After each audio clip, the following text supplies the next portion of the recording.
Based on the recommendation of our public health officer and our director of public health, and after consultation with the city manager, I've gone ahead and declared a local disaster in the city, and associated with that have issued an order that effectively cancels South by Southwest for this year.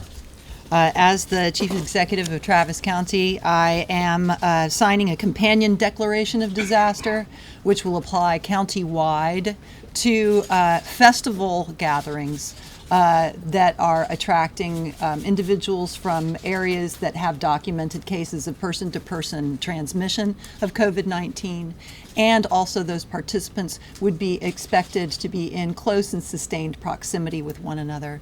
So clearly, South by Southwest would fall under that criteria, but we will, this is a medical and data-driven decision. The Travis County declaration lasts for 7 days, and of course with the option of renewal as long as we see circumstances requiring our heightened preparation.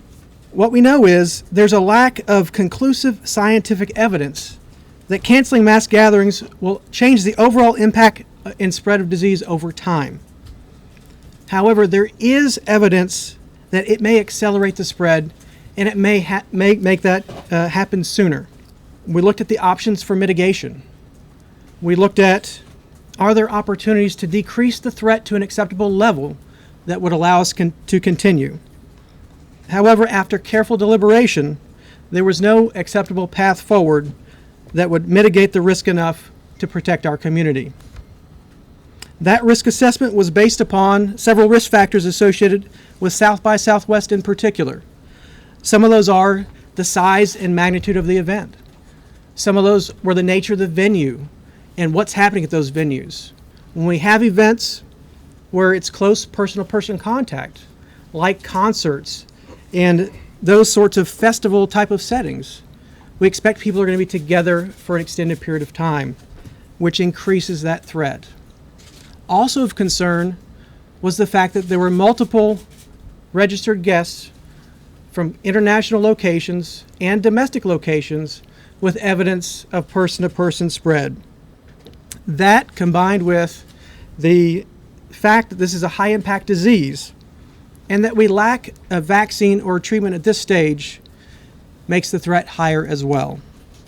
I want to be clear, this does not mean we need to cancel all mass gatherings. It does mean that we need to take a more careful look going forward in how to mitigate that threat. It's really unfortunate to be canceling South by Southwest.